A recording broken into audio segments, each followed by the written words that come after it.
도대체 우리가 받은 은혜가 뭘까? 어떤 은혜가 있을까? 제가 생각할 때요, 제일 큰 은혜는 뭐니 해도 구원해 주신 은혜입니다. 예수 믿고 천국 가게 해주신 은혜. 이보다 더 큰 은혜가 없어요. 예수님께서 그것을 이루시기 위해서 하늘 영광을 버리고 이 땅 가운데 오셨어요. 저를 찾아오셨어요. 여러분을 찾아오셨어요. 얼마나 놀라운 은혜입니까? 한 사람이 체포됐습니다. 시베리아 수용소로 이감이 되었어요. 아주 악명 높은 수용소죠. 근데 이 사람에게 굉장히 친한 친구가 하나가 있는데 이발소를 하는 친구입니다. 친구 혼자 시베리아 수용소에서 생고생하다가 다시 죽을 거 생각하니까 도저히 견딜 수가 없어서요. 자기도 짐을 꾸렸어요. 시베리아 수용소까지 따라가 버렸어요. 거기서 일을 얻었는데 일이 뭐겠어요? 죄수들 가끔 이렇게 머리 깎아주는 일. 그러니까 죄수들 머리를 얼마나 자주 깎아주겠습니까? 죄수인데. 여러분들 일하면 이렇게 잘 갖고 와야 되니까 이발소도 가고 미장원도 가긴 하겠지만 제 머리 어떠세요? 제가 요즘에 미장원을 안 갑니다. 우리 한 목사님 알려줘서 독일 교회 옆으로 이렇게 가다 보면 미장원 하나가 있는데 5,000원씩 깎거든요. 근데 제가 면도기 이렇게 세워놓고 웽하는 부분이 있어요. 그걸로 이렇게 하니까 한 달에 2번 깎던 걸 지금 두 달째 한 번도 안 깎고 있어요. 이게 지금 제가 깎은 머리입니다. 이제. 드럭스까지지 그런 거. 근데 죄수들이야 자기가 자기 깎아야 결을 넣고 그런 기계도 없죠. 면도기 주겠습니까? 어쩌다 한 번 머리 깎으러 오는데 와봤더니 친구가 와 있는 거야, 시베리아에. 이 감시원들이 지켜보고 있으니까 얘기는 전혀 못하고 턱을 들어. 근데 이 턱을 들라는 말이 관용어로 합니다. 용기를 내, 힘을 내, 낙심하지 마. 그 의미를 가지고 있어요. 또 그러다 몇 개월 후에 다시 머리 깎으러 와요. 턱을 들어, 턱을 들라고. 뭔 말이겠어요? 용기 내, 힘내라고. 근데 몇 개월에 한 번씩 친구의 그 말을 듣는데 그 말 때문에 사람이 힘이 생기는 거예요. 용기가 나는 거예요. 수용소 생활을 버티는 거예요. 참 멋있는 친구라고 생각하기 들어요. 여러분, 근데 예수님은요, 하늘 영광을 받을 분이 이 땅 가운데 십자가 위에까지 찾아오셨어요. 그리고 우리에게 말씀하시는 거예요. 내가 세상 끝날까지 너희와 항상 함께 있어. 내가 과연 너를 버리지 않냐고 떠나지 않아. 얼마나 큰 은혜입니까? 두 번째 은혜하고 연결이 되는 거예요. 따라합시다. 함께 해주시는 은혜. 우리를 구원해 주시고 버려둔 게 아니라 구원해 주신 다음에 이제 함께 해주시는 거예요. 조금 전에도 인용을 했죠. 여러분, 우리 주님께서 뭐라고 말씀을 하십니까? 내가 떠나가는 것이 너에게 유익이다. 떠난다 하니까 제자들이 불안한 거예요. 야, 큰일 났다, 큰일 났다. 근데 아니다. 내가 떠나는 게 너에게 유익이다. 내가 떠나가지 않으면 보혜사가 너에게로 오시지 않을 것이요. 떠나가면 보혜사가 너에게로 오실 것이다. 너희와 영원토록 함께 계실 것이다. 이렇게 말씀을 하셨어요. 이렇게 함께 하시는 하나님의 존재, 예수님의 존재, 성령님의 존재, 이 삼위일체 하나님의 존재는요, 우리에게 담대함을 줍니다. 다윗이 고백하죠. 여호와는 나의 목자시니 내가 부족함이 없으리로다. 그가 나를 푸른 초장에 누이시며 쉴만한 물가로 인도하시는도다. 내가 사망의 음침한 골짜기로 다닐지라도 해를 두려워하지 않을 것은 주께서 나와 함께 하심이라. 사망의 음침한 골짜기인데, 절망의 골짜기인데 왜 두렵지 않느냐? 주님이 나와 함께 하시니까. 이보다 큰 은혜가 어디 있겠어요? 히브리서 말씀이죠. 내가 과연 너희를 떠나지 아니하고 과연 너희를 버리지 아니하리라. 이사야 41장 10절 말씀이죠. 두려워 말라. 내가 너와 함께함이니라. 놀라지 말라. 나는 네 하나님이 됨이니라. 내가 너를 굳세게 하리라. 참으로 너를 도와주리라. 참으로 나의 의는 오른손으로 너를 붙들리라. 이사야 43장 말씀이죠. 뭐라고 말씀하세요? 야곱아, 너를 창조하신 자가 이제 말씀하시느니라. 이스라엘아, 너를 조성하신 자가 이제 말씀하시느니라. 내가 너를 구속하였고 구원하였고 내가 너를 지명하여 불렀나니 너는 내 것이라. 네가 물 가운데로 지날 때 물이 너를 침몰치 못할 것이라. 네가 불 가운데로 지날 때 타지도 않을 것이다. 왜요? 뭐라 말씀하세요? 내가 너와 함께 할 것이라. 은혜예요, 은혜, 은혜. 진짜로 큰 은혜입니다. 여러분 사람은요 떠납니다. 사람은요 변합니다. 죽자 살자 하는 거 그거 장담 못합니다. 어느 누구도 장담 못합니다. 그러나 예수님은 변하지 않아요. 예수님은 떠나지 않아요. 예수님은 영원히 저와 여러분과 함께 하시는 줄 믿으시길 바랍니다. 은혜죠. 자, 구원하셨어요. 함께 하셔요. 그게 당연이죠. 우리를 보호해 주고 계세요. 불꽃과 같은 눈동자로 저와 여러분을 지켜보고 계세요.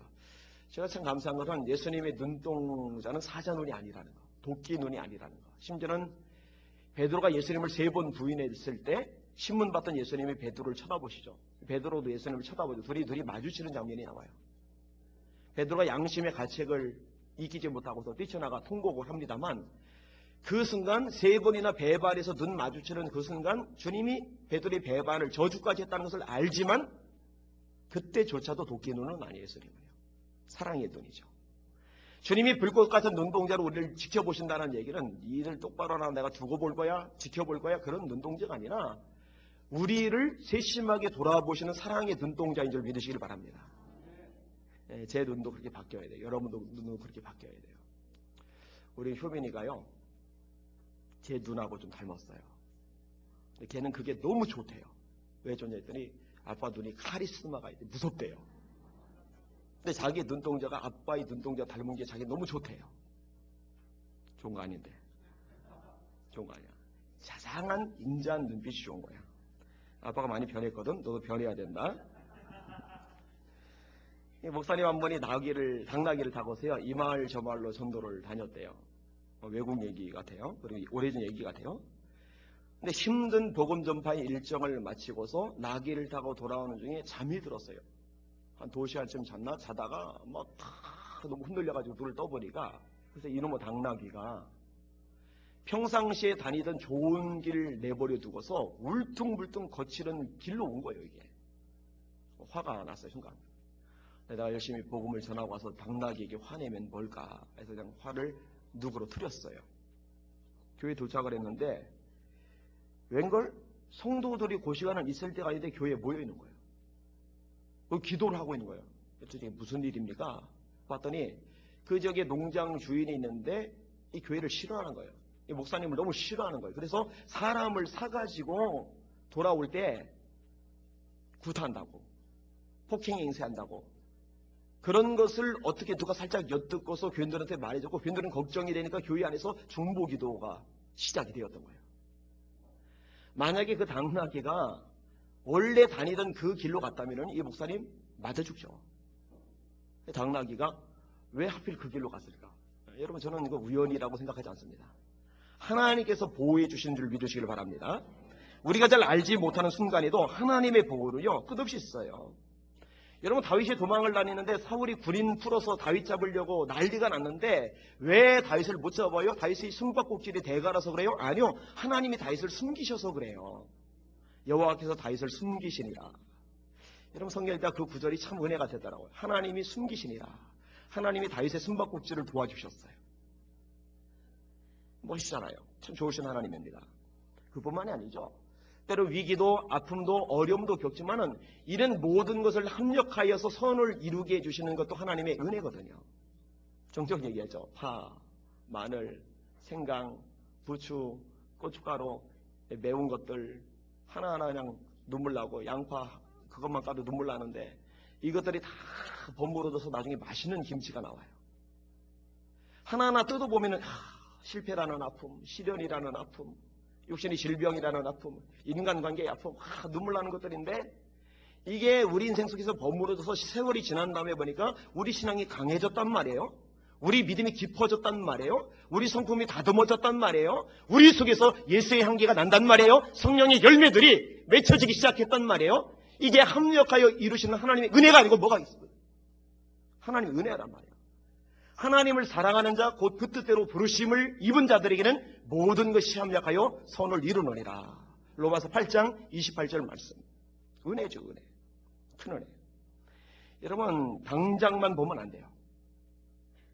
우리 성도들은 근시안을 내시면 안 돼요. 멀리 보셔야 돼요. 멀리 볼 수 있는 영광 열리시길 바랍니다. 멀리 보셔야 돼요. 멀리. 당장만 보면 안 돼요. 여러분 요셉이 감옥에 들어가는 거 당장만 보면은 억울하죠. 분통 터지죠. 꼬시기는 보디베아의 아래 자기가 꼬셔놓고 자기는 거절했을 뿐인데 하나님 앞에서 순결을 지켰을 뿐인데 거꾸로 겁탈하러 들어왔다고 유명을 뒤집어 씌워가지고 감옥에 들어가게 하고 얼마나 분통 터지고 미치겠어요. 그죠? 그런데 거기서 나중에 요셉을 바로 왕에게 천거해줄 술 맡은 관원장을 만나잖아요.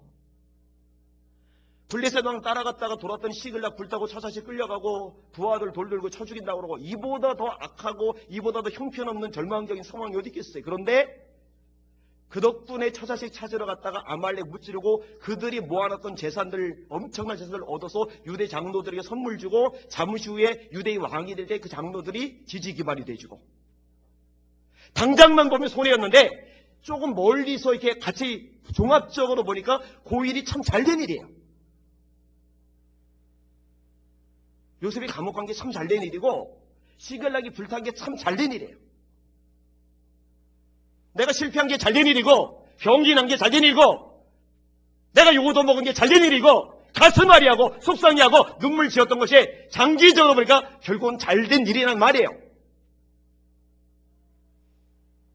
이게 하나님의 눈과 사람의 눈의 차이죠. 하나님의 길과 사람의 길의 차이죠. 뭐 이거 말고도 뭐가 은혜겠어요? 은혜 많겠죠? 뭐 접을게요. 이 정도까지만 하고 이제는 이제 헌신 예배니까 이 은혜를 많이 받았는데 이제 우리가 어떻게 보답할까? 뭘로 보답할까? 오늘은 주제 설교죠. 뭐 제목 설교 가깝다고 해도 좋을 것 같아요. 제가 몇 가지 성경적인 원리를 말씀을 드릴게요. 따라합시다. 하나님을 더 많이 신뢰하자.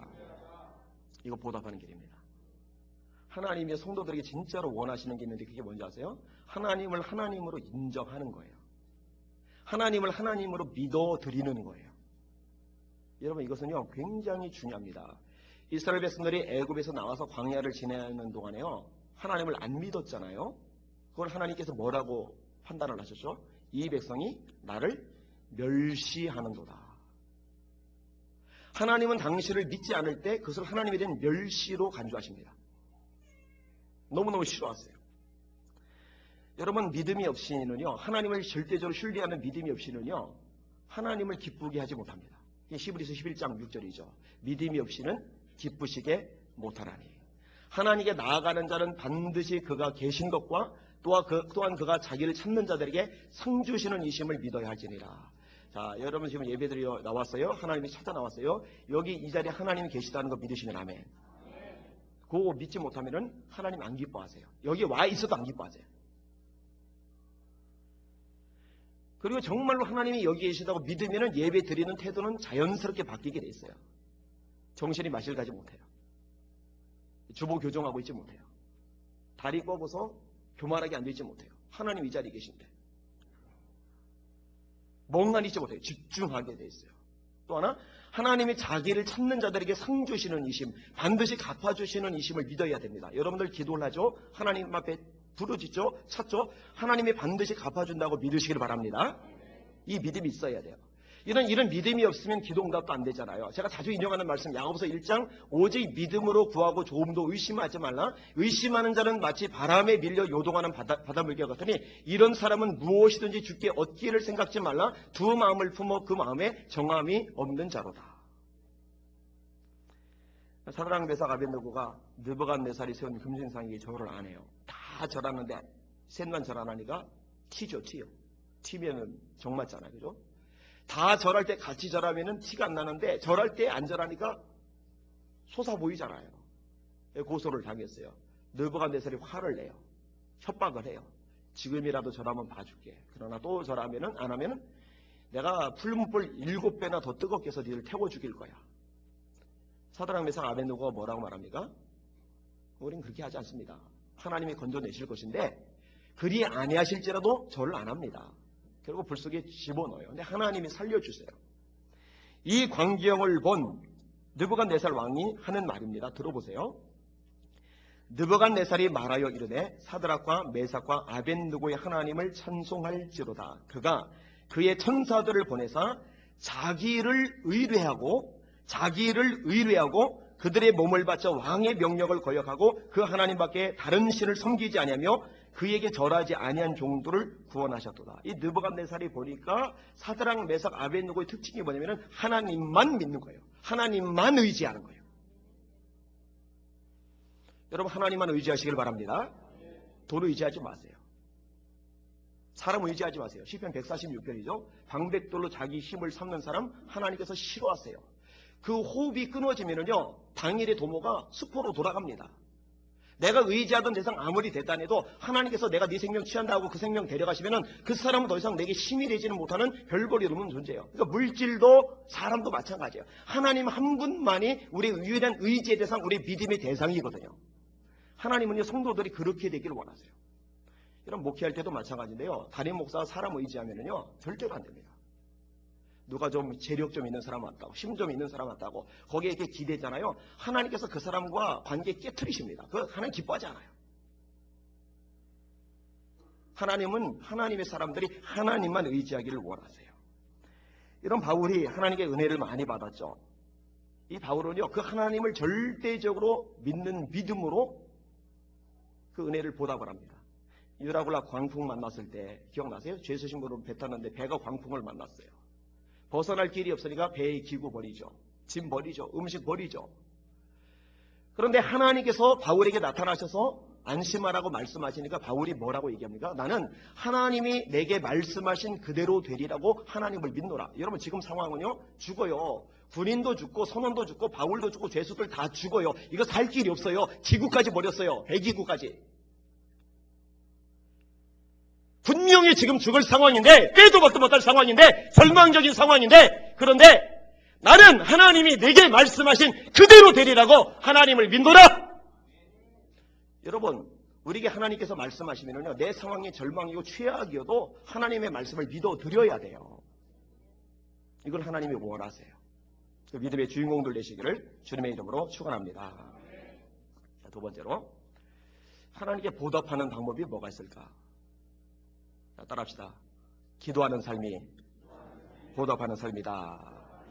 왜 이 본문을 여기로 연결시켰을까? 제목 설교 아니면 주제 설교라 해도 그냥 막 연결할 수는 없잖아요. 누가 보면 2장 말씀이 떠올랐거든요. 안나라는 여자. 이 안나라는 여자는 인간적으로 보면 좀 불행할 수 있어요.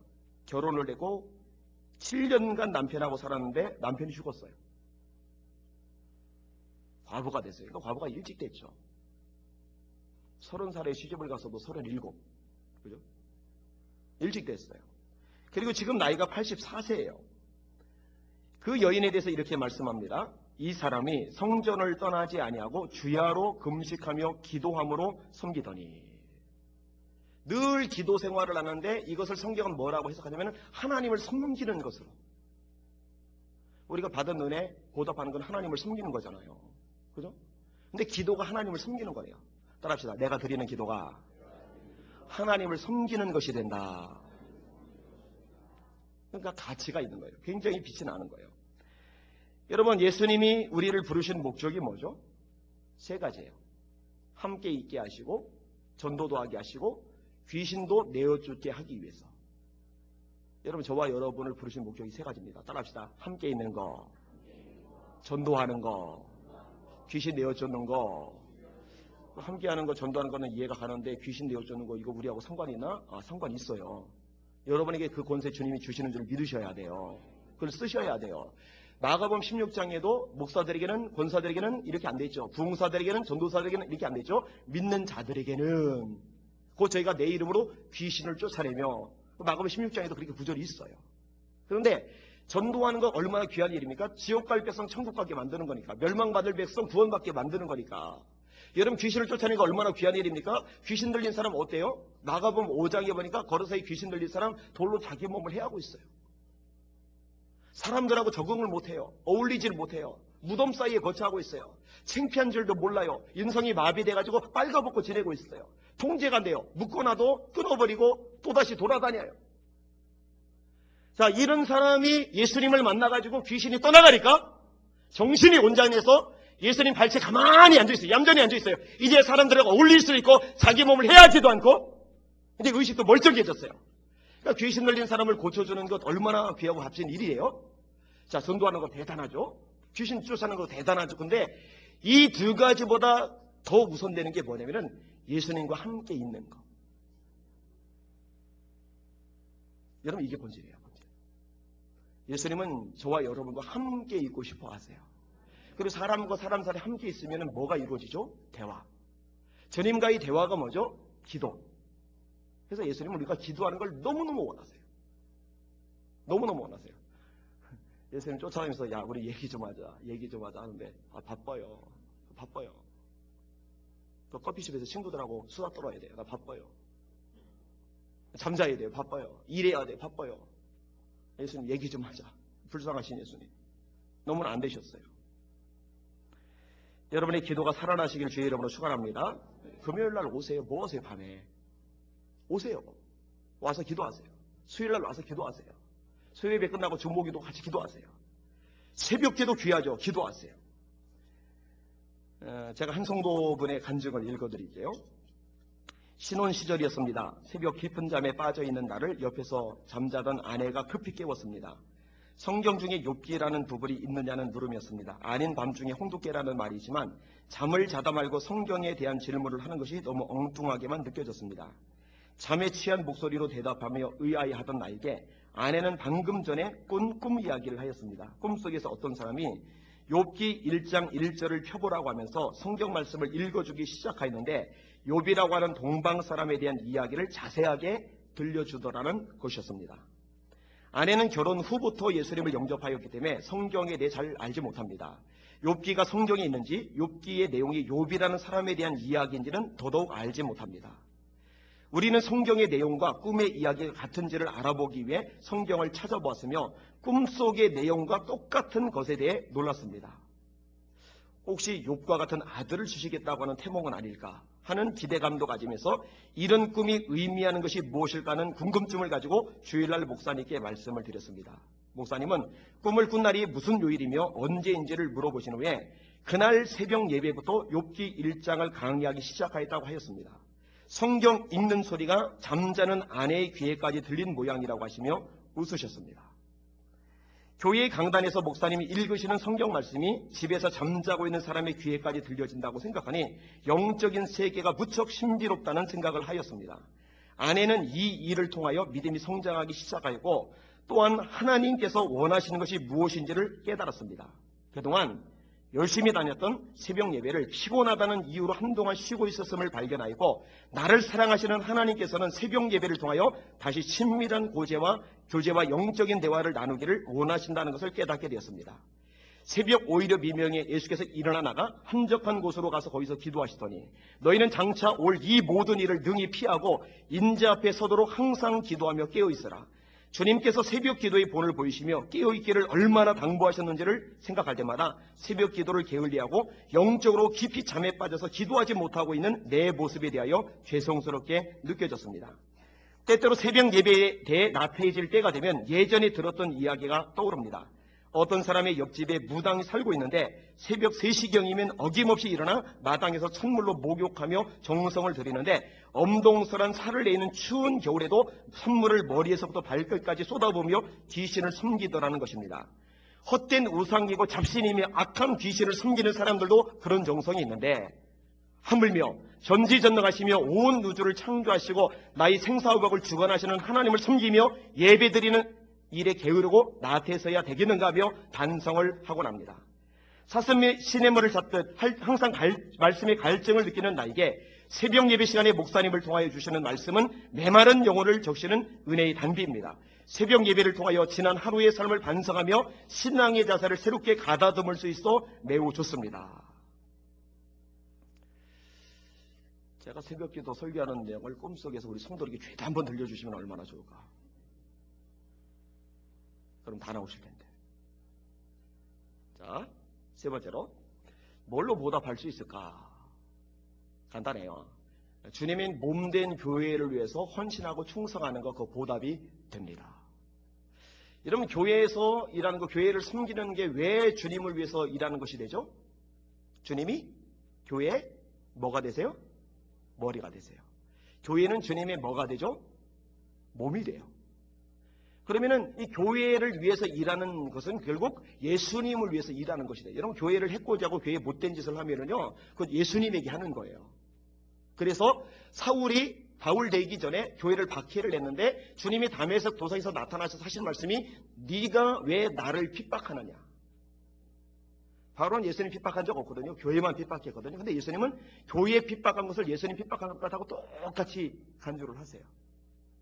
이 교회 함부로 하는 사람 두려워해야 됩니다. 두려워해야 됩니다. 거꾸로 교회를 위해서 애쓰고 수고하고 땀 흘리는 사람 그거 감사하셔야 돼요. 왜냐하면 그 주님께 하는 것이기 때문입니다. 성경에 에바브로 디도라는 사람이 나와요. 빌립보서 2장에 바울이 이렇게 묘사를 합니다. 에바브로 디도를 너희에게 보내는 것이 필요한 줄로 생각하노니 그는 나의 형제요 함께 수고하고 함께 군사된 자요 너희 사자로 내가 쓸 것을 돕는 자라. 무슨 얘기냐면은 이 빌립보 교회가 돈을 모아요. 그 바울에게 보내줘요. 그 보내주는 창구 역할을 했던 인물이 에바브로 디도입니다. 그가 너희 무리를 간절히 사모하고 자기가 병든 것을 너희가 들은 줄을 알고 심히 근심한지라. 그가 병들어 죽게 되었으나 하나님이 그를 긍휼히 여기셨고 그뿐 아니라 또 나를 긍휼히 여기사 내 근심 위에 근심을 면하게 하셨느니라. 이 에바브로 디도가 빌립보 교회를 위해서 바울 사도를 해서 왔다 갔다 하면서 굉장히 고생을 많이 했는데 그 와중에 병이 났나 봐요. 그 병도 좀 심한 병이었나 봐요. 그런데 내가 병들었네 이제 죽게 됐네 아이고 내 팔자야 이게 아니라 자기 병든 모양 때문에 걱정하는 빌립보교회 성도들을 걱정하는 거예요. 나 때문에 우리 성도들 얼마나 마음 쓸까. 그걸 걱정하는 거예요. 그러니까 이 에바브로 디도의 마음은요 자기에게 향한 게 없어요. 하나도. 전부 다 교회에만 가 있는 거예요. 더 읽어드릴게요. 그러므로 내가 더욱 급히 그를 보낸 것은 너희로 그를 다시 보고 기뻐하며 내 근심도 덜려함이라. 이런 에바브로 디도를 하나님이 고쳐주셨거든요. 병이 도망가 버렸어요. 그러니까 에바브로 디도를 빨리 빌립보 교회에 바울이 보내고 싶어요. 왜냐하면 건강해진 에바브로 디도를 보고 빌립보 교회 성도들이 이제 더 이상 근심하지 않게 만들려고 그 얘기를 하는 거예요. 이러므로 너희는 주 안에서 모든 기쁨으로 그를 영접하고 또 이와 같은 자들을 존귀히 여겨라. 따라합시다. 이와 같은 자들을 존귀히 여겨라. 어떤 사람? 교회를 위해서 헌신하는 사람. 교회를 위해서 생명 건 사람. 교회를 위해서 눈물을 흘리고 자기 인생을 투자하는 사람. 목숨까지 거는 사람. 이와 같은 사람들을 소중히 여겨라. 그 다음 구절에 그가 그리스도의 일을 위하여 죽기에 이르러도 자기 목숨을 돌보지 아니한 것은 나를 섬기는 너희의 일의 부족함을 채우려 함이니라. 우리 이 여전도에 이런 사람들이 가득하셔야 돼요. 우리 이 여전대는요 사실 한 분 한 분 뜯어보면은요 전부 다 일당백이에요. 전부 다 거의 대부분의 권사님들이세요. 정말 핵심 역할을 할 분들이세요. 주님 앞에 생명 거는 이 여전대 회원들 되시길 주의 이름으로 축원합니다. 그렇게 되셔야 돼요. 여러분 귀부인 누가 귀부인이겠어요? 뭐 사는 게 아주 수준 높은 상류층 여인이 귀부인이겠죠. 그 귀부인이 교회를 오면은요 손에다 물 묻히고 해서 주방에서 음식 마련하고 막 설거지하고 그래요.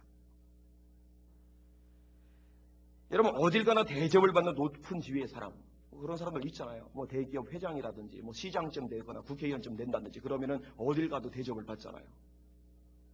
이런 사람이 교회에 오면은 막 주차 요원을 해요. 세상에서는 있을 수 없는 일인데 교회에서는 그게 돼요. 이명박 전 대통령이 서울시장일 때 매주마다 하루도 안 그러고 주차 요원을 했대잖아요. 소망교회에서. 그런다고 거들먹거릴 것도 없어요. 그죠? 그건 당연한 거예요. 집에 사람 두고 청소도 하는 사모님. 그런데 교회에 와서는 자기가 빗자루 들고 쓸어요. 쓰레기 정리를 해요. 사모님. 왜? 교회니까. 주님의 몸이니까. 공주 같은 여자도 한여 훈련을 받는 것이 교회예요. 존귀한 자가 다 받들어주는 높은 사람이 가장 밑바닥에서 섬김을 배우는 곳이 교회예요. 그게 정상적인 교회죠. 그게 제대로 된 교회죠. 교회까지 들어와가지고는 그냥 나는 물 묻히는 거 싫어하는 사람, 나는 그런 거 안 하는 사람, 그런 거 아니에요. 교회는요, 헌신하고 희생할 하나님의 사람이 필요합니다. 이런 사람이 많을수록 교회 공동체가 강력해집니다. 여러분 그렇게 되실 수 있기를 주님의 이름으로 축원합니다. 그런 사람이 많아야 돼요. 아마존 강에 이 피라니아가 있다면서요. 그거 몇 마리 어항에다 놓고 키워보고 싶어요. 이 피라니아가 이빨이 되게 강하고 수백 마리 몰려다니는데 심지어는 소 같은 것도 들어가면은요 순식간에 뼈만 남을 정도로 무서운 물고기라요.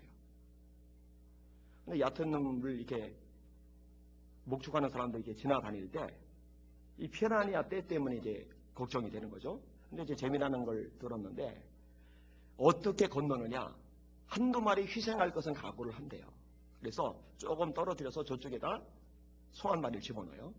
그러면 다다다다다다다다 막 물고기가 그쪽으로 다 달려 뜯어먹죠. 뜯어먹느라고 정신이 없는 동안에 이쪽에서 빨리 건너가는 거예요. 저기 눈치채기 전에 눈치채면 같이 죽으니까. 한쪽의 희생으로 한 마리 희생으로 전체가 살아요. 저는 교회의 원리가 여기 있다고 생각을 해요. 한 사람의 헌신이, 한 사람의 생명과 충성이 교회 전체를 부흥하게 하고 교회 전체를 살게 만들어요. 왜 안 돼? 이런 얘기는 할 필요가 전혀 없어요. 내가 그 한 사람이 안 되는 것, 이것 가지고 하나님 앞에 씨름해야 돼요. 나까지 그 한 사람으로 될까? 아니요. 하나님께서 그거 보시고 전체를 살려주시는 축복을 주시는 줄 깨달으시길 바랍니다. 그게 복이죠. 그게 복이죠. 우리 주님도 말씀하셨어요. 요한복음 2장에 하나의 밀알이 땅에 떨어져 썩지 아니하면 하나를 그대로 있고 썩으면 많은 열매를 맺는다. 자기 거 자기 알갱이 다 남겨놓고 그러면은 아무것도 안 일어나요. 그런데 자기가 죽으면 수많은 열매가 맺히기 시작을 해요. 이 영적인 신비죠. 자, 어떻게 은혜를 보답할까? 여러분 하나님께서 제일 기뻐하시는 게 뭐죠? 우리 주님께서 비유를 말씀하시죠. 양 100마리 중에 한 마리가 길을 잃었어요. 목자가 어떻게 해요? 99마리 놔두고 한 마리 찾아가죠. 한 마리 찾아왔어요. 그 다음에 뭘 하죠? 잔치를 벌여요. 그러면 잔치를 벌여서 동네 사람들 다 먹이면 그 양 한 마리 값 더 나오죠. 그럼 양 한 마리 찾아온 게 도대체 무슨 의미가 있어요? 이게 계산적으로 따지면은 잘 계산이 안 되는 비유가 그 예수님의 양 잃은 비유예요. 그런데 그 양의 가치가 양을 사랑하는 목자 입장에서 보면은 너무 소중한 거예요. 그래서 우리 주님이 말씀하세요. 죄인 하나가 회개하면은 하늘에서 회개할 것 없는 의인 99사람을 인하여 기뻐하는 것보다 하나님이 더 기뻐하신다고. 여러분 하나님이 뭘 기뻐하세요? 한 영혼 예수 믿고 구원받는 거. 이거보다 기뻐하는 건 없어요. 예수님 기뻐 춤추세요. 난리가 나세요. 천국에서 난리가 나요. 야! 오늘도 한 생명 예수 믿은 게 왔구나. 구원받았구나. 아 기쁘다 기쁘다. 천사들아 춤춰라. 댄스 파티가 돼요. 초대교회는 그 은혜에 보답했죠. 우리 교회도 해야 돼요. 씨를 뿌려야 열매를 거둡니다. 내가 전도한 사람 안 와도 씨 뿌리면 하나님께서 다른 사람 보내주시고 씨를 뿌려야 때가 될 때 싹도 나고 자라고 열매도 생기는 거예요. 안 뿌리면 결국 싹도 돋을 게 없어요. 뿌려진 씨앗 자체가 없으니까. 전도하는 여러분들 되시길 바랍니다. 지상 명령이라고 했는데 왜 지상 명령이라고 했어요? 제일 중요한, 이보다 중요한 건 없으니까. 하나님의 말씀을 한 귀로 흘려버리면 하나님이 종이 아니죠. 하나님의 종이라면 하나님 말씀을 심각하게 받아들여야죠. 근데 하나님의 말씀 중에도 제일 중요한 말씀 전도하라잖아요. 받아들일 수 있길 바랍니다. 제가 왜 선교사님들 존경하는지 아세요? 그 영혼 구원 전도를 위해서 낯선 땅에 와서 고생하며 복음을 전하기 때문에 제가 무조건 존경하는 거예요. 제가 마음속에 한 중에 하나가 뭐냐면은 선교사님들 외국에서 자주 찾아오는데 우리 교회가 아직 힘이 없어서 그런 분들 마음껏 지원하지 못하는 게 제가 한이에요. 한. 진짜로. 우리에게 부흥하기 원하는 일 중에 하나가 제일 큰 게 바로 그 부분이에요. 멜론드 선교사님 부부가 있어요. 이들 부부가 브라질의 한 깊은 산골에 들어가서 평생 복음을 전하고 살았습니다. 그런데 이 멜론드 부부가 처음 그 부족 마을에 갔을 때 사람들이 백인이라고 불렀어요. 근데 이 백인이라는 말 속에는 증오가 담겨 있어요. 저주가 담겨 있어요. 왜냐하면 이전에 백인들이 무기 들고 와서 원주민들, 인디언들 괴롭혔거든요. 이가 갈리는 거예요. 저 백인들. 근데 의술을 가지고 사랑을 실천하면서 꾸준히 복음을 전하니까 지켜보면서 다른 애 다른 백인들하고 그래서 존경하는 백인으로 이름이 바뀌었어요. 한 10년쯤 후에는요, 그 언어를 배워서 그 동네 사람들하고 대화가 너무너무 잘 되는 거예요. 소통이 너무너무 잘 되는 거예요.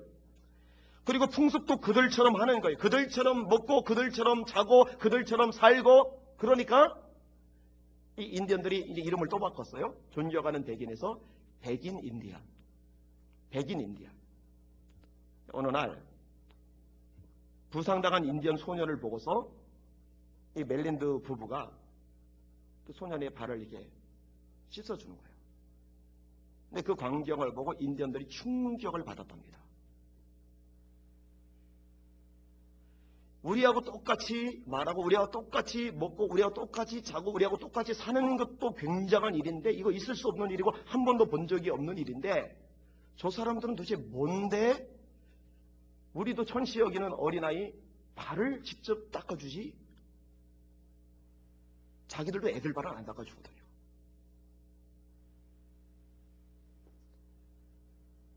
인디안의 발을 씻는 백인을 본 적이 있는가? 이 사람들은 하늘이 보내준 사람들이다.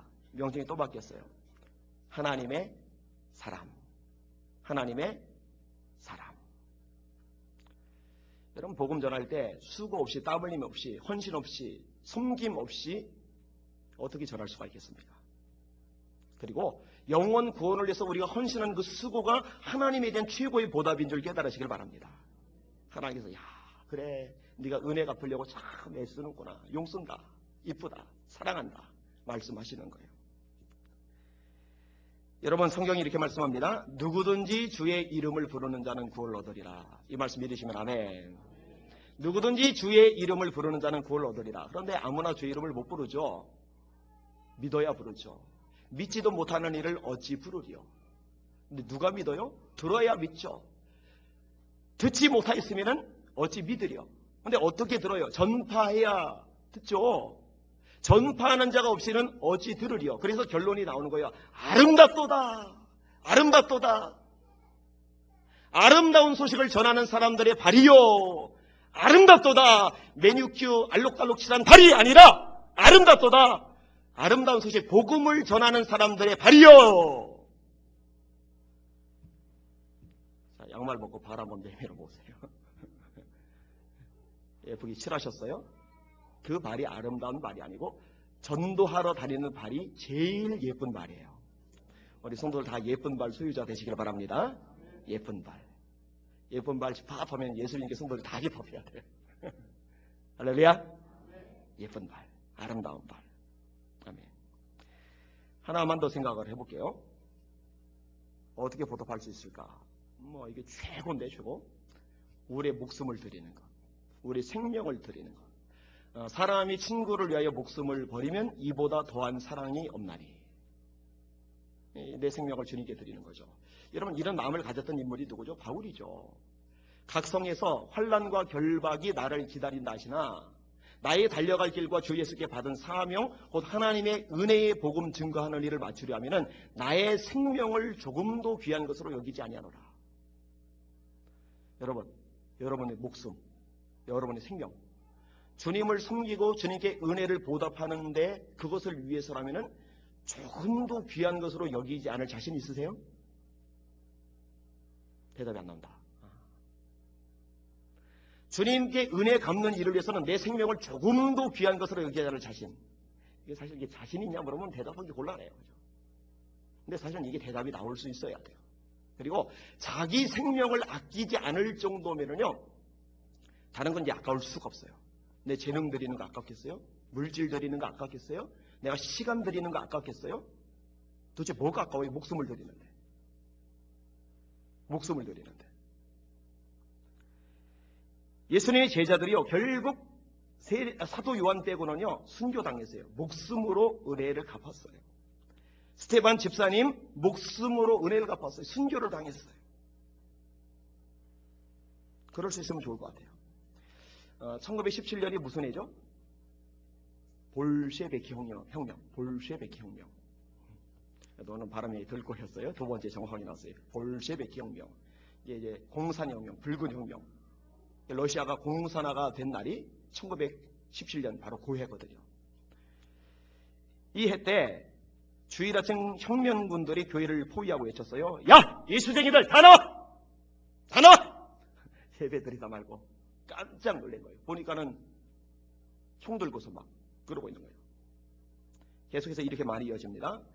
문 밖에 너희가 믿는다는 예수의 초상화가 있다. 침 뱉고 밟는 사람은 봐주고 나머지는 총살이다.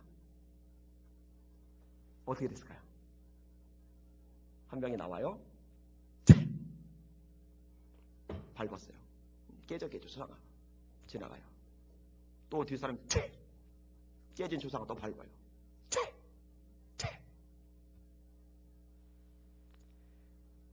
그런데 한 노파가 자기 순서가 돼서 나오는데 초상화 옆에 주저앉아 우는 거예요. 나를 사랑하셔서 나를 위해 십자가에서 생명을 버리신 예수님, 그 예수님의 초상화를 이렇게 밟을 수 있냐고. 이 침 이거 어떡하냐고 소매로 문질러 닦아내는 거예요. 울면서 울면서 실컷 울어요. 군인들이 어이가 없으니까 쳐다보고 있어요. 실컷 운 다음에 이 노파가 말합니다. 나는 예수님을 위해서 죽겠습니다. 나를 총살시켜주세요. 그 리더가 이렇게 말했답니다. 진짜 예수쟁이는 이 노파 하나구만. 그리고 명령을 내렸는데 노파 빼고 다 총살했어요. 그때 참 많이 죽었잖아요. 예수님의 말씀이 떠올라요. 누구든지 제 목숨을 구원고자 하면 잃을 것이요 나와 복음을 위하여 목숨을 잃으면 살리라. 지금 우리 시대에 나를 위해서 목숨을 버리신 예수님, 그분을 위해서 목숨을 걸 그리스도인은 과연 몇이나 될까? 이 안에 도대체 몇 명이나 될까? 우리 이 여전도의 안에 몇 명이나 될까? 우리 주님을 위해서라면 목숨도 드릴 수 있는 하나님의 사람들 되시기를 예수님의 이름으로 축원합니다. 말씀을 맺겠습니다. 오늘 설교 제목 다시 한번 따라합니다. 주신 은혜에 무엇으로 보답할까? 여러분 이거 질문하세요. 하나님 제가 어떻게 이 은혜가 풀까요? 하나님 제가 뭘 하기를 원하세요? 하나님 제가 어떻게 하기를 원하세요? 어떻게 살기 원하세요? 지금도 피곤하지만, 지금도 힘들지만, 지금도 신경쓸 많고 스트레스가 천하에 널려있지만 그 와중에도 힘든 몸 끌고 시간 쪼개서 어떻게 주님을 기쁘게 할까? 어떻게 은혜 갚을까? 이것 때문에 질문하고 감동되면 움직이고 헌신하는 하나님의 사람. 제가 그렇게 되기를 원하고 여러분이 그렇게 되셨으면 좋겠어요. 어떻게 이 은혜에 보답할까? 이 질문 내일 합시다. 주님 오늘은 제가 어떻게 살까요? 내가 오늘 뭐 할까요? 어떻게 하나님 보답할까요? 너무 고마운데 너무 감사한데 이 마음 주체를 못하겠는데 주님 제가 어떻게 할까요? 아멘. 기도하겠습니다.